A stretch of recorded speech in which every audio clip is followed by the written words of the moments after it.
Ini? Kalau ini siapa? Asya. Ama. Kakak mana Asya? Ini siapa? Kakak Alma ya? Kakak Ama. Kakak Al. Kakak Ama. Oh ini? Lagi.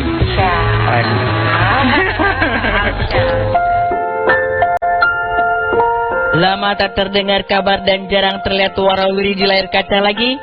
Penyanyi dan pemeran Anissa Rahma ex Cherry Bell rupanya lagi heboh-hebohnya menikmati keseruan keluarga kecilnya dengan 3 buah hati yang masih balita. Menikah 2018, pada 2022, ibu muda berdarah Banjar Sunda ini melahirkan putri kembar dan satu lagi bayi mungil yang kini masih 5 bulanan. Kesibukannya adalah mengurus anak setiap hari, setiap jam. 3 anak ya? 3 anak ya. Dan yang satu newborn kan, baru 5 bulan jadinya Ya. emang lagi ngerasain begadang-begadangnya. Ya, di hadapan pilihan sulit dan menggiurkan untuk menjadi wanita karir dan populer, seorang Anissa Rahma memilih jadi ibu full time karena tak mau kehilangan momen tumbuh kembang ketiga buah hatinya. Bayangkan, di bulan puasa seperti sekarang, Mahmud, mama muda 34 tahun ini, baru bisa tidur sekitar jam 7 pagi. Sekali sekarang kita bulan puasa ini tidur jam berapa?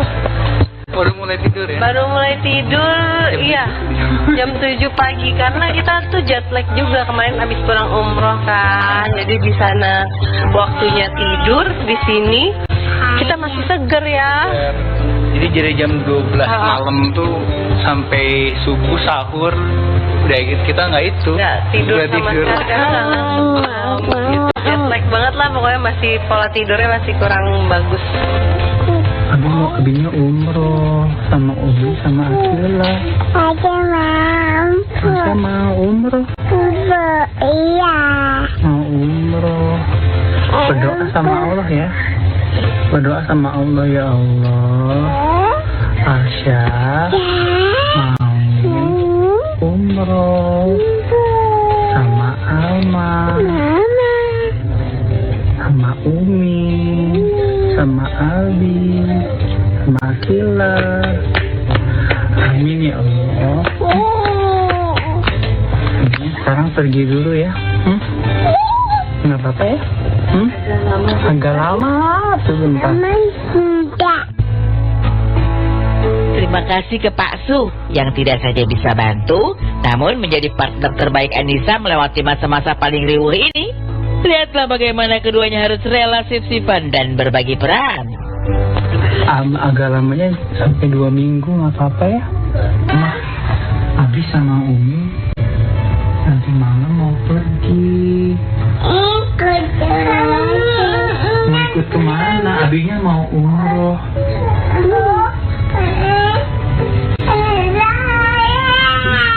Sama-sama ikut umroh. Berdoa. Ya mau nggak mau ya kita bagi-bagi shift. Bagi-bagi shift, kerjaan juga. Kadang udah beres nyusu nih, aku yang gendongin terus juga gantiin popok kayak gitu. Nah, Anissa yang udah selesai tugasnya, saya istirahat dulu atau nggak ada tugas lain Butuh ya. banget sih dukungan Habi tuh. Kalau nggak ada mungkin aku udah kayak stres banget, udah nangis sendiri. Ya jadi pentingnya bagi tugas sih ya kayak gitu. Sepadan dengan pengorbanan dan dedikasi tulus sebagai seorang ibu, Anissa pun merasakan sensasi indah dan cerahnya hari-hari bersama ketiga malaikat kecil ini, termasuk di meja makan. Biar kata hanya ngunyah tahu tempe, namun serat lebih dari wagyu super karena keseruan dan feel yang tak ternilai dengan apapun. Berbuka puasa kita jadinya mejanya pada pengen ikutan makan juga. Iya, pengen ikut nimbrung ya. Jadi diaduk-aduk, wah pokoknya seru lah gitu, jadi makin seru. Tapi alhamdulillahnya kalau kita ikut makan, mereka juga jadi semangat makan ya. Gitu. Seru banget ya ternyata. Ini sidang pertama di Pengadilan Negeri Tangerang terkait sengketa tanah milik almarhum Mat Solar. Kedua belah pihak, yaitu keluarga Mat Solar dengan Haji Muhammad Idris, akhirnya pilih berdamai. Sementara itu, Fadel Badije ingin berdamai dan mencabut kembali laporannya kepada Nikita Mirzani. Tapi rupanya Rasman Nasution tetap ingin pidanakan Nikita Mirzani. Kisah selengkapnya telah terangkum dalam insert Pagi News Highlight berikut. Kasus sengketa tanah milik almarhum Mat Solar yang sebelumnya telah masuk Pengadilan Negeri Tangerang akhirnya berujung damai. Kedua belah pihak sepakat bahwasannya perdamaian adalah jalan terbaik untuk menyelesaikan masalah. Selain itu, dengan perdamaian di antara kedua belah pihak, yaitu pihak Mat Solar dengan pihak Haji Muhammad Idris, maka proses pencairan dana dari pihak Jasa Marga yang telah dititipkan ke pengadilan pun dapat cair secepatnya. Maka dengan demikian, gugatan pihak Mat Solar kepada Haji Muhammad Idris pun dengan sendirinya telah dicabut kembali, yaitu oleh Idam alias sebagai putra sulung dari almarhum Mat Solar. Di hari Kamis tanggal 20 Maret 2025 di situ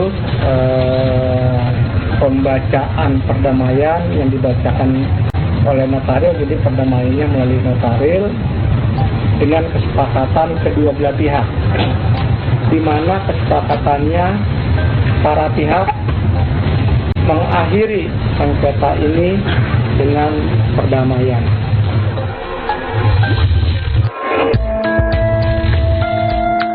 Entah angin apa yang berhembus, langkah mengejutkan diambil keluarga Badijeh dalam perseteruan panas dengan Nikita Mirzani. Meski Nikmir jelas-jelas sudah mengirim Fadel Badijeh ke bilik jeruji besi, kesempatan membalaskan dendam kepada Nikita Mirzani justru tidak dilakukan keluarga Badijeh. Laporan kasus dugaan pencemaran nama baik terhadap Nikita Mirzani yang tengah berproses di Polres Metro Jakarta Selatan secara tak terduga hendak dicabut Fadel Badijeh. Meski raganya sendiri tengah terkungkung oleh ulah seteru yang ia maafkan. Keputusan ini kabarnya diambil atas bisikan Ibunda Fadel karena tak tega melihat ibu 3 anak seperti Nikita Mirzani yang sudah terkurung di tahanan masih harus ditambah dengan kasus dugaan pencemaran nama baik yang mereka laporkan.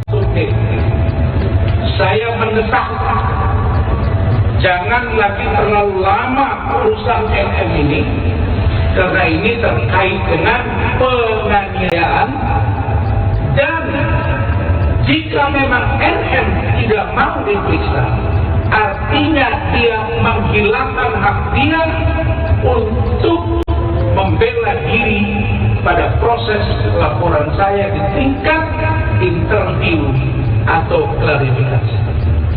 Maka urutan berikutnya, step berikutnya dari proses interview atau klarifikasi menjadi lidik dan sidik setelah dijadikan naik sidik. Saya kira itu poin terkait dengan Nikita Mirzani Mawati.